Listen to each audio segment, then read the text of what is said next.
नमस्कार, मैं हूं नरेश और आप देख रहे हैं संस्था समाचार कार्यक्रम। जी हां, नवरात्रों के समाप्त होने के बाद दशहरे का पर्व बड़ी ही धूमधाम से भारत में मनाया जाता है। दशहरे का पर्व पूरे भारत में ही विशेष रूप से मनाया जाता है।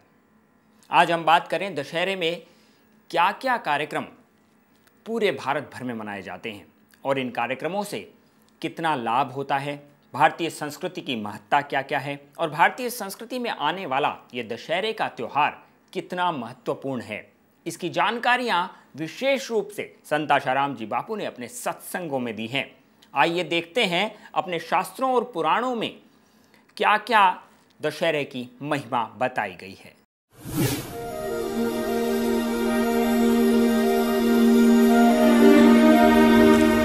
जैसे दशहरे से लेकर शरद पूनम तक के दिन ध्यान से सुनना। ये कैसेट जो भी सुन रहे हैं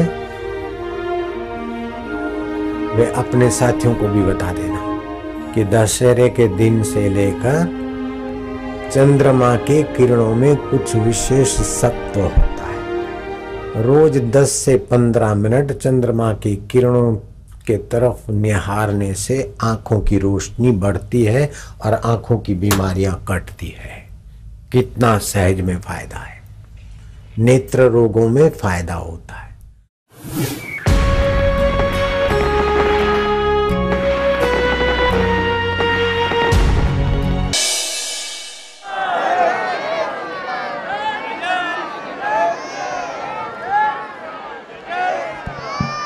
मेरे आत्मस्वरूप राम को मेरा धन्यवाद है।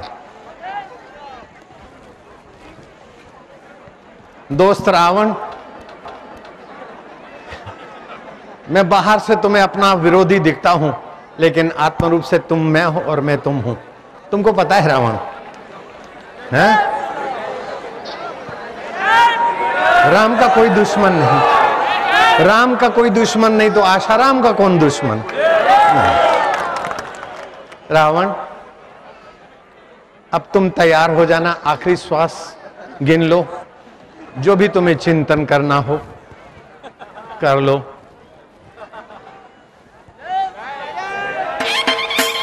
रावण, ठहरो ठहरो। रावण, तुम दिल के बुरे नहीं थे, कर्म के बुरे नहीं थे, विचारों के बुरे नहीं थे, सूझबूझ के बुरे नहीं थे और कुल खानदान से तुम बुरे नहीं थे रावण। लेकिन जगत की वासना, जगत में बड़ा होने का अहंकार और ललनाओं के सौंदर्य से सुखी होने की गलती ने तुम्हें बुराई की ओर धकेल दिया रावण। और तुम्हें पता है, तुम जब आखिरी श्वास गिन रहे थे, मैंने अपने भैया लक्ष्मण को तुम्हारी ओर भेजा था। रावण, मैंने कहा था कि धरती से एक महायोद्धा जा रहा है, महाविद्वान जा रहा है, महाराजनीतिज्ञ जा रहा है। जाओ लखन, रावण से कुछ उपदेश ले लो। रावण, लखन तुम्हारे सिर चढ़कर उपदेश मांगता था, तुम चुप रहे। लखन लौट के आया, मैंने कहा रावण के चरणों के तरफ जाकर लखन तू उपदेश मांग। भैया रावण, न राम तेरा दुश्मन है, न आशाराम तेरा दुश्मन है। दुनिया को सबक सिखाने के लिए मुझे ये थोड़ा कुछ करना पड़ता है। और तुझे पता है, इस खेलकंडों से तेरी मृत्यु नहीं होती। शरीर खेलकंडा है और अभी का तेरा स्वरूप भी खेलकंडा है। रावण, मैं राम बना, मैं रावण था, अब वेद कसमें खाते हैं। हम क्या क्या स्वांग रचाते हैं। रावण जलाने के पीछे ना समझी जलनी चाहिए, नारेबाजी जलनी चाहिए। रावण के प्रति नफरत अपना दिल गंदा करेगी। रावण के प्रति द्वेष नहीं, राम के प्रति राग नहीं, राम के प्रति सूझबूझ और रावण के प्रति सूझबूझ। राम और रावण एक ही चैतन्य की लीला है और जगत को संदेश देने के लिए लीला होती रहती है। रामा अवतार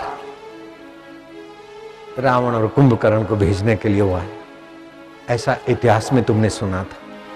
मैं अपना कर्तव्य निभा रहा हूं, मुझे रावण के प्रति कतई दोष नहीं, कतई द्वेष नहीं। और रावण मरते मरते मेरा सुमरण करके गया और मैंने अपने धाम में भेजा था उसको। जब मैं रावण के लिए नफरत नहीं करता हूं तो तुम्हें भी रावण के लिए नफरत नहीं करना है, रावण की मान्यता के प्रति सावधान होना है कि दुन्वी चीजों से तुम पूर्ण निर्दुख नहीं हो सकते हो, दुन्वी चीजों से तुम पूर्ण संपन्न नहीं हो सकते हो। सोने की लंका बनाने वाले रावण भी अपनी प्रजा को और अपने को निर्दुख नहीं कर पाए। तो आज के नेता भाषण करते हम ये कर देंगे वो कर देंगे। नेता भैया, इस दशहरे के संदेश से थोड़ा सावधान हो जाओ। बाहर से भले भाषणबाजी करके कुर्सी बना लो, भीतर से समझना कि सत्संग के बिना उद्धार नहीं है।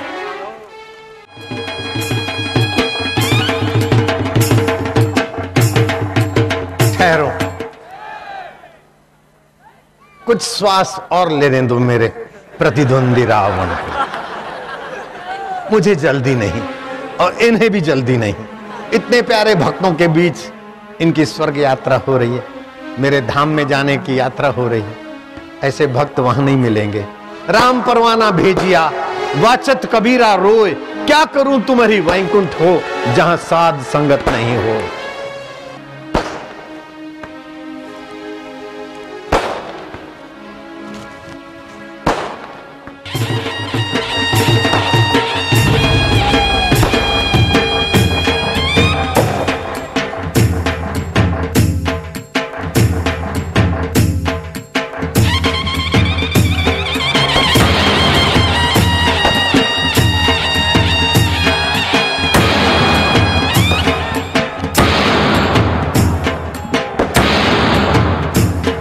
जी करता है 2 मिनट और दम ले ले यार,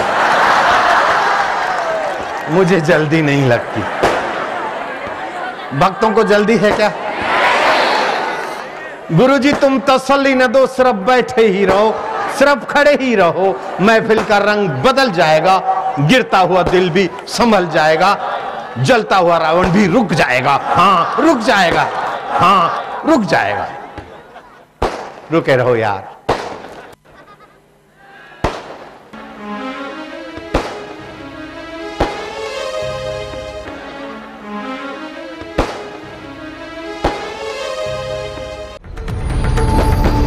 नहीं नहीं नहीं नहीं, जल्दी नहीं, जल्दी नहीं, जल्दी नहीं।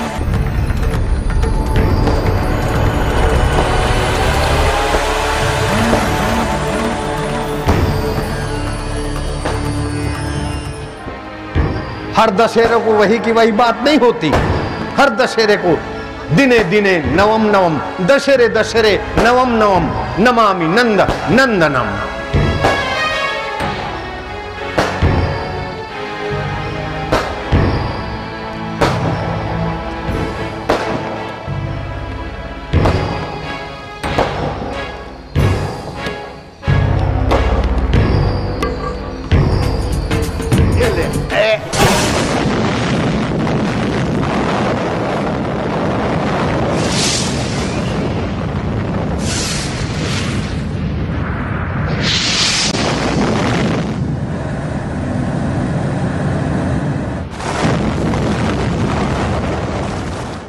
भारत भर में फैले संत आशाराम जी बापू के साधक परिवार के द्वारा समाज की बहुत सी सेवाएं की जाती हैं। ऐसा ही एक अभियान, सफाई अभियान, अभी संत आशाराम जी बापू के साधकों ने समाज में चलाया हुआ है। जी हाँ, झाड़ू लेकर निकलते हैं, सड़कों पर सफाई करते हैं और बहुत से ऐसे गंदे क्षेत्रों में जहाँ पर आप जाना भी पसंद नहीं करते, उन क्षेत्रों को साफ करके, उन सड़कों को साफ करके समाज के लिए फैलने वाली बीमारियों से रक्षा करते हैं संत आशाराम जी बापू के भक्त।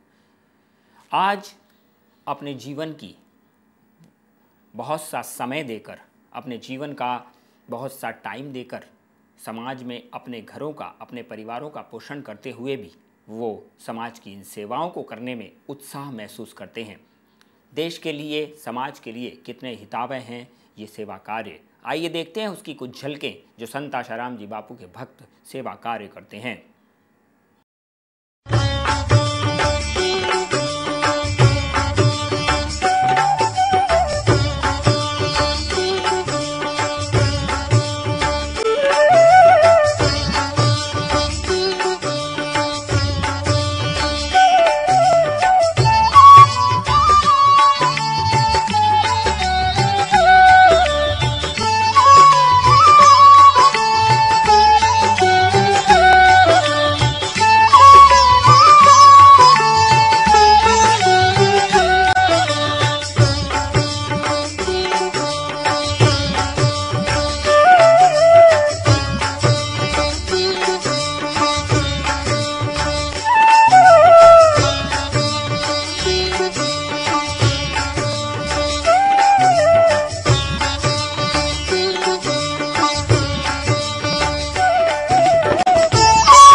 2 अक्टूबर को पूरे भारत भर में ही नशा मुक्ति अभियान चलाया गया। भारत भर के विभिन्न क्षेत्रों में संत आशाराम जी बापू के भक्त निकले सड़कों पर और समाज को इस नशे से होने वाले नुकसान से अवगत कराया। समाज तक वो सच्चाई पहुंचाई कि आज भारत के कितने करोड़ों रुपए व्यसन और इन नशीली वस्तुओं के द्वारा भारत से बाहर चले जाते हैं।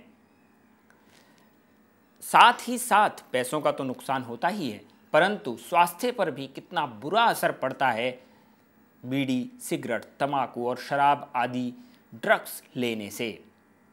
इसीलिए इनसे बचकर रहना चाहिए। संत आशाराम जी बापू के भक्तों ने नशा मुक्ति अभियान चलाया। भारत के विभिन्न क्षेत्रों में जैसे कि राजनांदगांव छत्तीसगढ़, जालंधर पंजाब, वीरगांव खड़गपुर जिंद हरियाणा, कैथल हरियाणा आदि क्षेत्रों में विशाल रैलियां निकालकर, विशाल पोस्टर लेकर इन्होंने व्यसन मुक्ति अभियान चलाया और जेलों में भी इस प्रकार के अभियान चलाकर कैदियों को भी व्यसन मुक्त होने की सलाह दी।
रायपुर छत्तीसगढ़ में योग व उच्च शिक्षा कार्यक्रम के अंतर्गत बहुत से बच्चों के अंदर अच्छे संस्कारों का सिंचन किया वहां के साधकों ने। आज पूरे भारत भर में ही इस प्रकार के योग व उच्च शिक्षा कार्यक्रमों के द्वारा भारत के नौनिहालों को मजबूत कर रहे हैं संत आशाराम जी बापू के भक्त।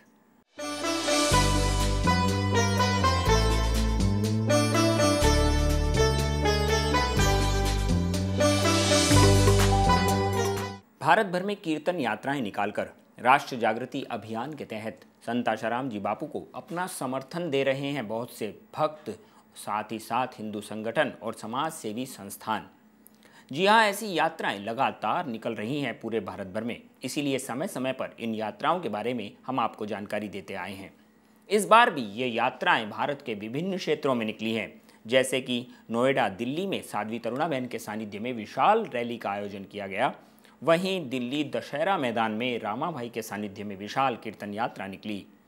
मालपुर, मोड़ासा में भी साधकों ने विशेष रूप से उत्साह लेते हुए इस प्रकार की राष्ट्र जागृति यात्रा निकाली। गोपालगंज बिहार, अजमलगढ़ यूपी, बोईसर महाराष्ट्र और मेघराज मोड़ासा गुजरात में भी इस प्रकार की यात्राएं निकालकर संत आशाराम जी बापू को अपना समर्थन दे रहे हैं भारत भर के लोग।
वर्षों से हमारे भारत में असत्य पर सत्य का प्रतीक बना आ रहा है ये दशहरे का पर्व। रावण पर श्री राम की विजय, असत्य पर सत्य की विजय, यही संदेश देता है दशहरे का पर्व। असत्य भले ही सत्य पर हावी होता दिखता है, परंतु जीत हमेशा सत्य की होती है। हमारे शास्त्र, पुराण या फिर आप ग्रंथों को उठाकर देखिए, जीवन के इतिहास को उठाकर देखिए, जीत हमेशा सच्चाई की होती है, ईमानदारी की होती है, सज्जनता की होती है। आज भले ही संत आशाराम जी बापू जैसे निर्दोष संतों को फंसाया जा रहा हो, परंतु सच एक न एक दिन समाज के सामने होगा। कुछ मीडिया चैनलों द्वारा भ्रामक तरीके से भले ही संत आशाराम जी बापू को बदनाम किया गया हो, परंतु सच्चाई के पहलू इससे हमेशा अलग ही रहे हैं। जिन्होंने भी संत आशाराम जी बापू के आश्रमों में जाकर या उनके जीवन काल में थोड़ा भी झांक कर देखा है, तो वो जानते हैं कि संत आशाराम जी बापू और उनके आश्रमों द्वारा समाज उत्थान और देश उत्थान के कितने ही सेवा कार्य हो रहे हैं। आज एक निर्दोष संत को सताया जा रहा है। भारत के विभिन्न क्षेत्रों में इस प्रकार की मांग उठ रही है कि जहां बड़े बड़े क्रिमिनल्स को जमानत होती है, तो वहां एक निर्दोष संत को जमानत तक क्यों नहीं दी जा रही। सच तो एक ना एक दिन सामने आएगा। हम आपसे अनुरोध करते हैं कि सच से जुड़ी खबरें आप जानने का प्रयास करें। सुनकर किन्हीं बातों पर विश्वास न करें, अपने अनुभव से चलें। जब आप स्वयं देखेंगे कि संत आशाराम जी बापू के आश्रमों द्वारा क्या सेवा कार्य हो रहे हैं, तो आपको पता लगेगा कि आज देश को मजबूत करने में संत आशाराम जी बापू की संस्था सबसे आगे है। सच से जुड़ी खबरें जानने के लिए आप देखते रहें संस्था समाचार कार्यक्रम। आपको ये कार्यक्रम कैसा लगा, आप अपने सुझाव भेज सकते हैं itv@ashram.org, मंगलमय live@gmail.com पर। कल फिर मिलेंगे हम अपनी उन्हीं सच्चाइयों के साथ जो आप तक नहीं पहुंच पाई। तब तक के लिए आपसे इजाज़त चाहेंगे। नमस्कार।